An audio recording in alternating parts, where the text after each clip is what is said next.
Prior to this point in time, somewhere in the past, the timeline skewed into this tangent.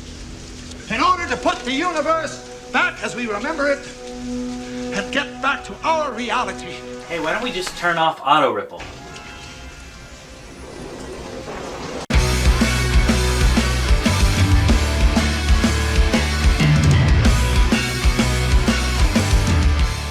Hello, it's Adam with Tech Dive, and we're moving into Movie Studio 16 Platinum, and as the intro suggests, we're talking about auto ripple. So what auto ripple is a very, very necessary tool that not everyone knows about, and there's a few quirks with it too, so that's what we're going to talk about, is how to use auto ripple, what the quirks are, and if you're not using it, you will be using it very soon. So auto ripple is what you'd use when you want all of your changes to ripple through the timeline. So I just have the little default thing that comes with Movie Studio when you buy it, this little thing here, because it's a nice little complex edit that'll show off everything that we're doing. So first I want to show you what happens when you select affected tracks. That's what's selected by default, and you can hit this little arrow on the side to change how auto ripple is going to work. When you have affected tracks selected, it'll only ripple changes through the affected tracks. So for example, if I wanted to add something here at the beginning, I could scoot everything aside if auto ripple is selected. So auto ripple not selected, I scoot it to the side, nothing happens. I just screw up my edit.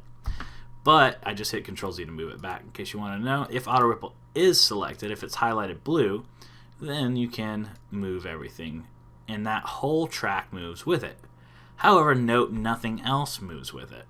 The way you can move everything with it is to just go to All Tracks, Markers, and Regions, and there you can move everything together. That will move the entire timeline together. So this is super helpful because sometimes you don't want to slide something through. You want the entire timeline to move. You want all of these to stay lined up. So like if I decided I had a whole 30-second piece I wanted to add at the beginning of this, I can move this down to this 30-second mark here, add this in, and then cinch up the edit right where I want it to be. Maybe even scroll this out and add a transition, who knows. But that's an option now without having to re-edit the entire project because of auto ripple. So something to note, either you're probably going to toggle between affected tracks or all markers and regions, because though this one in the middle doesn't change too much about, it's really just affected tracks, and it doesn't really change how that works in any kind of way that any kind of practical sense that I've noticed. So I'm just going to go to all affected tracks, markers, and regions. That's usually what I leave on default for moving things around, and it doesn't really affect anything if you move up or down. It's only about moving things across in the timeline.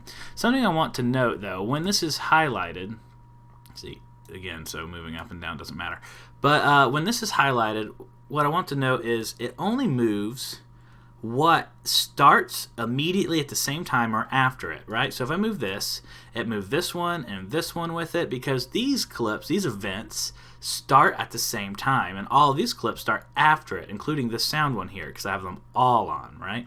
So it'll move everything that starts on it or after it. If I moved it, this one, see, that doesn't move because it starts before. This audio event starts before the movement, so it is not affected. It's not considered it's not just not affected, it's not considered anything that would have to be moved with it. So that's something to keep in mind.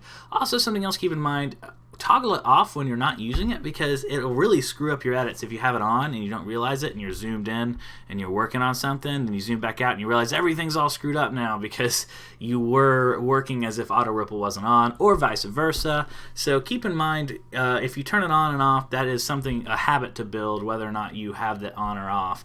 I usually try to turn it on when I'm using it and then go turn it off immediately after I'm done, because I have screwed up some projects a few times by not paying attention to where it was toggled. So that is auto ripple and the basics of how to use it for Movie Studio 16 Platinum.